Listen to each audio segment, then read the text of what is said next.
Hello guys, আজকে চলে এসে আর একটা নতুন মেন্টালের টপিক ইসিটি। ইসিটির ফুল ফর্ম হচ্ছে ইলেকট্রো কনভালসিভ থেরাপি বা শক থেরাপি। শক থেরাপি, ঠিক আছে, শক থেরাপি ফর ইসিটি।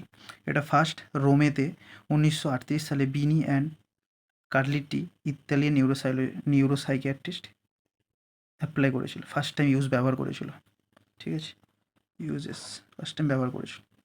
তো এটা একটা ফিজিক্যাল থেরাপি, যেটা হচ্ছে সোমাটিক অ্যান্ড ফিজিক্যাল থেরাপি, যার কারেন্ট থাকে 70 থেকে 120 ভোল্টেজ ইউজ করা হয়, এভারেজ 110 ভোল্টেজ, ঠিক আছে।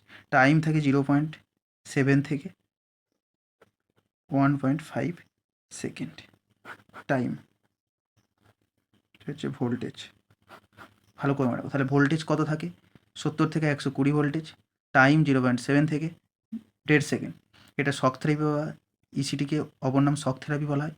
রোমেতে 1938 খ্রিস্টাব্দে বিনি এবং লি ইতালিয়ান নিউরোসাইকিয়াট্রিস্ট প্রথম ইউজ করেছিল, ঠিক আছে। এর কত, এটার চলাকালীন ইসিটি দেওয়ার সময় কত মিলি অ্যাম্পিয়ার কারেন্ট ইউজ হয়? 200 থেকে 1600 মিলি অ্যাম্পিয়ার ইউজ হয়, 200 থেকে 1600 মিলি অ্যাম্পিয়ার কারেন্ট ইউজ হয়, ঠিক আছে। তো এর টাইপস চলে আসি। টাইপস হচ্ছে দু ধরনের, টাইপস দুই, ডাইরেক্ট ইসিটি আর একটা ইনডাইরেক্ট। ইনডাইরেক্ট ডাইরেক্টটা বেশি ইউজ হয় না, ইনডাইরেক্ট, ইনডাইরেক্ট না, মডিফাইডটা মোস্ট কমন ইউজ হয়, মোস্ট কমন ইউজেস হয়, ঠিক আছে। এইটা অ্যানাস্থেসিয়া করে করা হয় মাস্কুলার ইউনিসে, ঠিক আছে। তো এটা কী কী কারণে করা হয়? ইন্ডিকেশন ফার্স্ট হচ্ছে সুসাইডাল থট বা সুসাইডাল রিস্ক, যাদের মধ্যে থাকে suicidal risk, first and important. Second হচ্ছে poor intake food and fluid, ঠিক আছে। আদার কন্ডিশনে যেমন আছে সিজোফ্রেনিয়া, ম্যানিয়া, হ্যাঁ, ম্যানিয়া, পার্সোনালিটি ডিসঅর্ডার,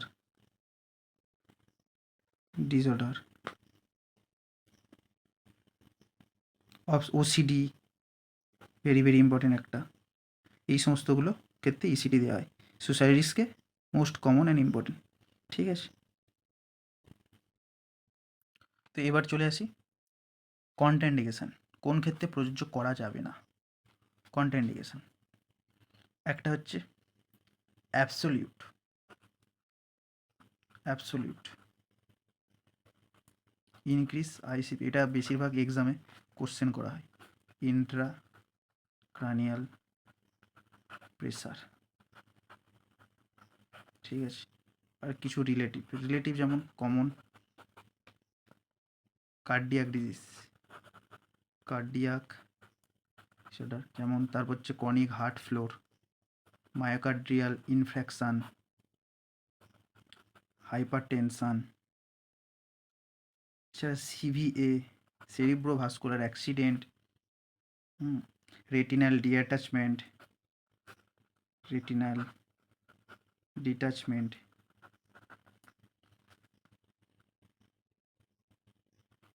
পেসমেকার,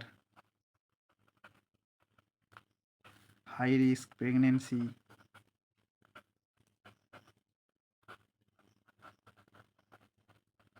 এগুলোর ক্ষেত্রে প্রযোজ্য হবে না। Contra indication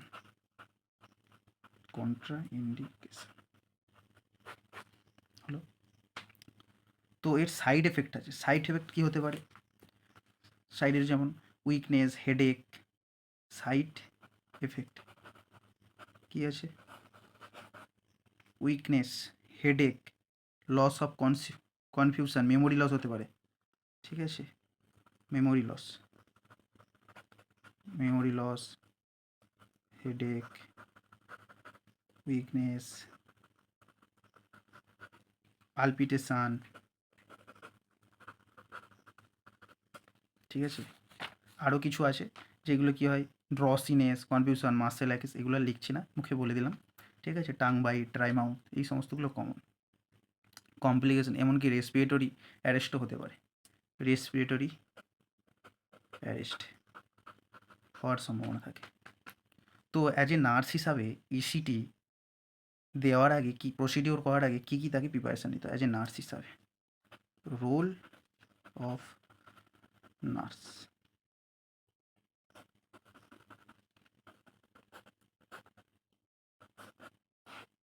role of nurse কী করবো? রোল অফ নার্সে প্রথমে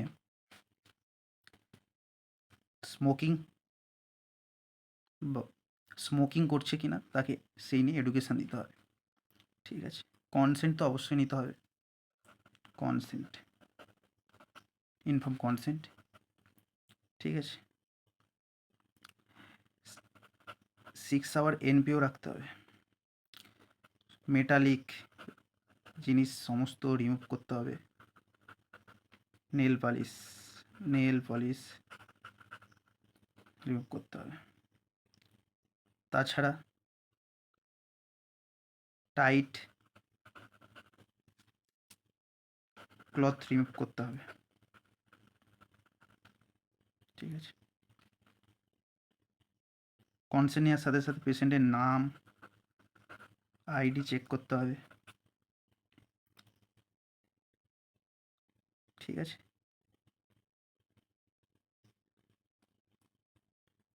সাথে তার জুয়েলারি রিমুভ করতে হবে, রিমুভ করতে হবে।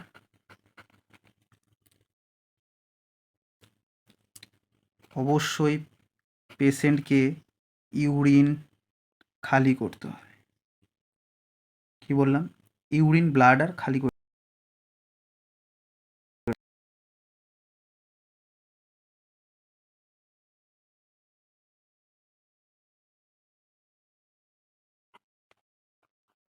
After procedure as a nurse হিসাবে কি করা উচিত? পেশেন্টকে সাইড লাইং পজিশন দিতে হবে, সাইড লাইং পজিশন।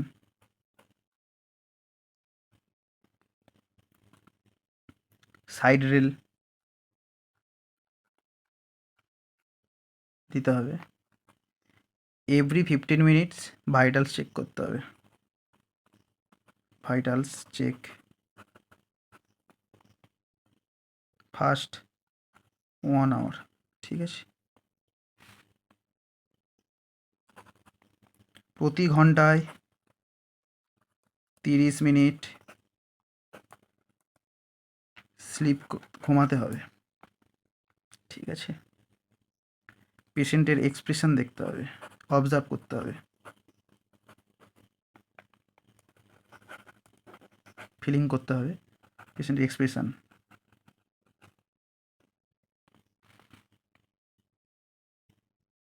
এই হলো আফটার প্রসিডিওর। যদি কোনো অ্যাবনর্মালিটিস দেখা যায় তখন ইনফর্ম